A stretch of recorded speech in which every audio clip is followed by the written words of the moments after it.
1960s میں 2 dam بنے اور اب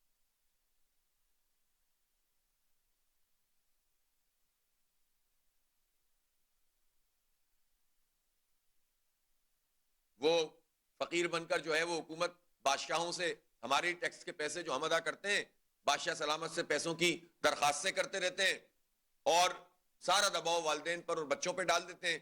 تو آپ بتائیں کہ کیسے تعلیم آگے بڑھے گی, کیسے ہم جو ہے وہ ترقی کریں گے اور کس طرح سے زندگی کو گزاریں گے.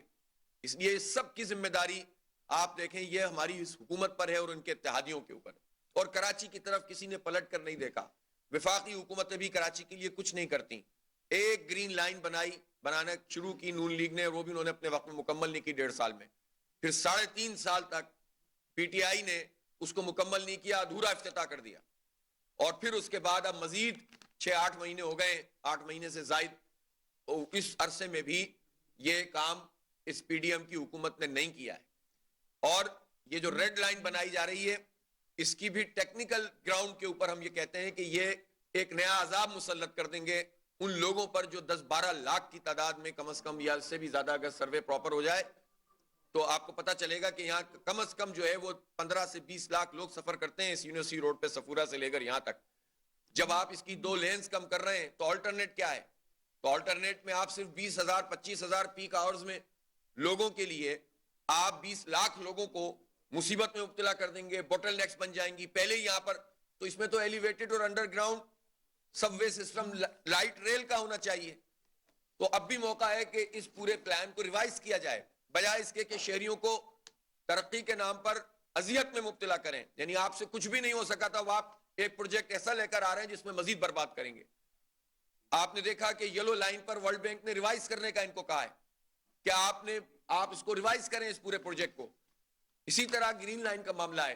تو اس بجائے اس کے کہ اگر کوئی کام کرنے بھی جا بھی رہے ہو, ظاہر ہے کہ اس میں بھی کئی 100 ارب روپے کے پروجیکٹ ہوتے ہیں, تو وہ بھی لوگوں کے لیے جو ہے وہ خرابی کا باعث ہو. اس لیے میں یہ مطالبہ کرتا ہوں کہ ریڈ لائن کو بھی, یلو لائن کو بھی اور ان سب پروجیکٹس کو ریوائز کیا جائے اور کراچی کو پراپر ماس ٹرانزٹ سسٹم دیا جائے جس میں لائٹ ریل نظام ہو.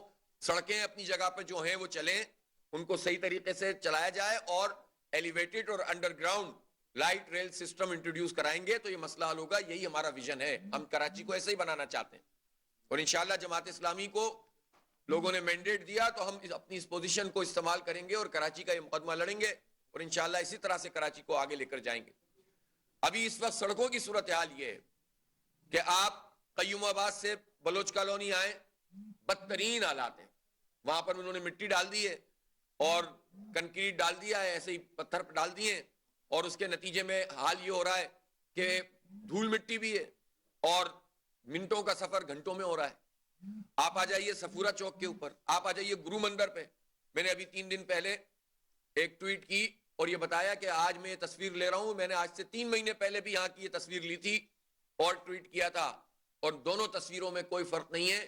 یہ کتنا زبردست, یعنی یہ گرو مندر تو مین ہب ہے, یہاں سے تو کتنی بڑی ٹرانسپورٹ گزرتی ہے, لیکن یہ حال ہے ایڈمنسٹریٹر صاحب کا اور یہ حال ہے سندھ حکومت کا. دعوے بہت ہیں, باتیں بہت ہیں, ایم چاراؤں کے اوپر کھرچ کے چلے گئے اور اوپر سے کارپیٹنگ نہیں کر رہے. جو کارپیٹنگ کر رہے ہیں وہ اگلی کرتے ہیں, پچھلی خراب ہو جاتی ہے. تو اس کا مطلب یہ ہے کہ کرپشن ہے, لوٹ مار ہے. 3-4 ارب روپے تو سندھ حکومت نے کے ایم سی کو دیے تھے اور 15 ارب روپے کا تو انہوں نے خود بتایا کہ پیکیج ہے جو ورلڈ بینک سے پیسے لیے ہیں ہم نے. تو یہ سارے پیسے لوٹ مار کا نظام ہے اور اسی لوٹ مار کے نظام میں ایم کیو ایم چاہتی ہے میں بھی جو حصہ مل جائے الیکشن سے پہلے.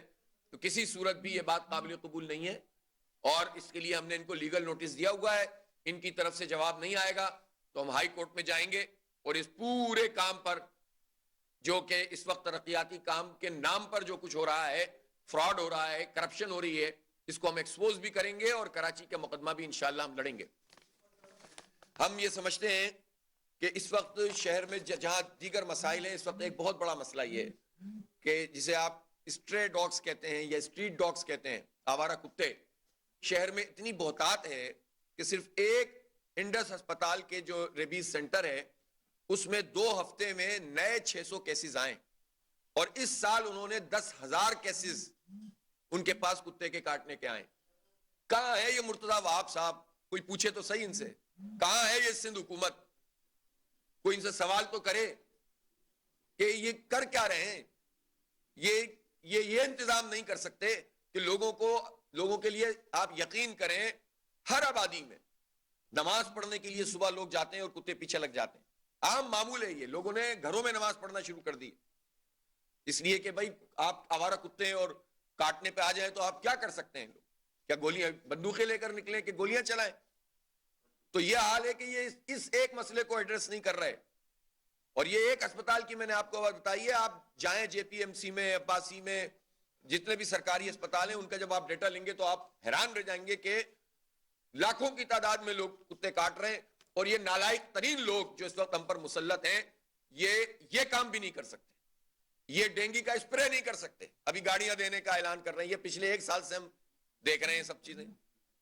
یہ اسپرے نہیں کر سکتے, یہ مچھر نہیں مار سکتے, یہ کتے نہیں بھگا سکتے, یہ سڑک نہیں بنا سکتے, یہ ٹرانسپورٹ نہیں دے سکتے, یہ K4 منصوبہ نہیں بنا سکتے, یہ S3 منصوبہ نہیں بنا سکتے, یہ تعمیرات کو کوئی ریگولرائز نہیں کر سکتے اس پورے نظام کو. یہ کرپشن ختم کیا کریں گے؟ اس میں اضافے کا سبب روز بروز بن رہے ہیں. تو ایسے لوگوں کے خلاف کراچی کے لوگوں کو اٹھنا ہوگا.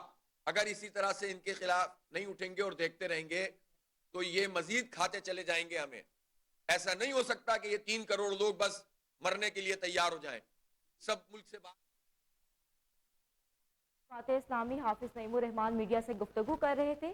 نیوز اسٹوڈیو سے فی الوقت ٹائم. مزید اپڈیٹ سے باخبر رہنے کے لیے دیکھتے رہیں کوہ نور نیوز.